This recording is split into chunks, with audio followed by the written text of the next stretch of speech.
자, 메탄올이나 아세틱 애시드, 아세톤 같은 경우는 유기산들의 일종입니다. 여기서 우리가 유기산이다라고 이야기하는 것은 어느 정도 양으로 편극된 수소 원자가 있으면서 전기 음성적인 이런 산소하고 결합이 되어 있거나 또는 이렇게 케톤기가 있는 CO 이중결합을 하고 있으면서 그 이웃에 탄소가 이렇게 있거나 CO 이중결합을 하고 또는 이제 산소에 이렇게 직접적으로 붙어 있거나 하는 경우에를 우리가 유기적인 산이다라고 표현을 할 수가 있습니다. 이런 유기산은 크게 두 가지 종류로 나눠볼 수가 있어요. 첫 번째는 전기 음성적인 산소 원자에 결합된 수소 원자. 그래서 산소에 이렇게 직접 결합된 수소 원자가 있는 경우를 우리가 첫 번째 유기산이라고 볼 수가 있고요. 두 번째에 해당되는 경우는 탄소하고 산소 이중결합 옆에 산소 원자에 결합되어 있는 수소 원자. 그래서 지금 탄소, 산소 옆에 이 탄소가 있고 거기에 수소가 있는 경우 이런 것들은 모두 유기산에 해당이 됩니다. 그래서 밑에 지금 세 가지 예가 나와 있는데요. 여기 직접적으로 산소에 이렇게 결합이 되어 있는 수소는 양으로 상대적으로 편극이 될 거고 이거는 탈양성화될 가능성이 높습니다. 염기가 있는 경우에는 그러면 마이너스 H 플러스가 되면서 즉 떨어져 나갔다는 얘기죠. 이때 전자는 내주고 떨어져 나갈 거기 때문에 산소 쪽에 비공유 전자쌍 한 쌍이 있으면서 마이너스 전하를 가지고 남아있게 된다. 이 경우가 이제 우리가 산성이라고 얘기하는 거죠.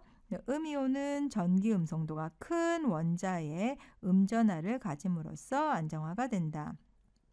왜냐하면 산소가 전기 음성도가 크기 때문에 이 상태에서 마이너스 전하를 가지고 있는 것이 적합하다는 얘기죠. 만약에 전기 음성도가 작은 쪽에 마이너스 전하가 이렇게 있으면 그건 상당히 어색해지는 부분이에요. 또 다른 예로 봤을 때 탄소 이중결합이 있고 산소 옆에 수소가 있는 경우 이게 뭐 카복실 애시드죠. 이게 COOH 산성입니다. 그래서 탈양성 했을 경우에 마이너스 H 플러스 그러면 이쪽에 수소가 있었던 부분이 전자를 내주고 그리고 떨어져 나갔으니까 비공유 전자쌍 한 쌍 늘어나면서 여기 마이너스 전하를 띄고 있을 거예요. 자, 그런데 이 경우에는 우리가 이 비공유 전자쌍을 이렇게 화살표 이동하고 이렇게 이동을 해주면 뭘 그릴 수 있습니까? 공명구조를 그릴 수가 있겠죠. 이 음이온이 전기 음성도가 큰 원자의 음전하를 가지고 있으면서 동시에 공명 하나의 또 구조를 만들 수가 있었으니까 공명화로 안정화된다라고 볼 수가 있고요. 자, 세 번째 구조 같은 경우에는 CO 있으면서 이중결합하면서 여기서 만약에 탈양성자가 생겼을 경우 이렇게 탄소 쪽에 비공유 전자쌍 있으면서 왜 전자를 내주고 나가는 거죠? 자, 그러면 여기에 비공유 전자쌍 있으면서 탄소 쪽에 마이너스 전하를 가지고 있습니다. 어색하죠? 산소 쪽에 있는 것보다는. 그래서 이 경우에는 비공유 전자쌍이 이렇게 이동하고 이렇게 이동을 해서 이와 같은 또 다른 공명 구조를 하나 더 만들어낼 수가 있다. 그래서 음이온은 공명 구조 그리고 전기 음성도가 큰 원자의 음전하를 가지면서 안정화된다는 것은 지금 이 오른쪽에 있는 공명 구조를 보고 표현을 하는 것이다. 이렇게 이해를 할 수가 있어요. 상대적으로 봤을 때 우리가 공명 혼성으로 이해를 하고는 있으나 이런 경우에 더 별 표시한 쪽 이런 경우에 보다 더 안정한 형태다라고 볼 수가 있겠죠. 자, 이번에는 유기염기에 해당되는 내용이에요.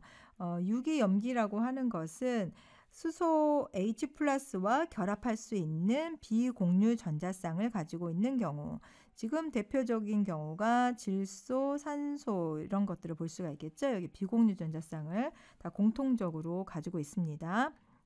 두 번째, 암모니아 같이 이렇게 질소의 비공유 전자쌍을 가지고 있으니까 이런 화합물들은 보편적으로 염기성이다라고 우리가 이해를 할 수가 있고요. 그 다음에 세 번째로 산소를 포함하고 있는 화합물은 센산과 반응을 했을 경우에 염기로 작용을 할 수가 있고 또는 강한 염기와는 산으로도 작용할 수 있는 그런 특징들을 가지고 있다라고 보는 거예요. 그래서 지금 이 자리에 보면 비공유 전자쌍을 가지고 있는 질소나 산소 이런 자리에서 전자를 제공을 해 주는 거죠. 어느 쪽에 전자가 부족한 쪽이 있다 그러면 이렇게 전자를 제공을 해 주면서 새로운 공유 결합을 형성을 할 수가 있다. 이렇게 볼 수가 있습니다. 공통적으로 보면 이쪽에 지금 산소 쪽으로 전자가 풍부하게 이렇게 표현이 돼 있죠. 여기도 질소 쪽으로 전자가 풍부한 쪽.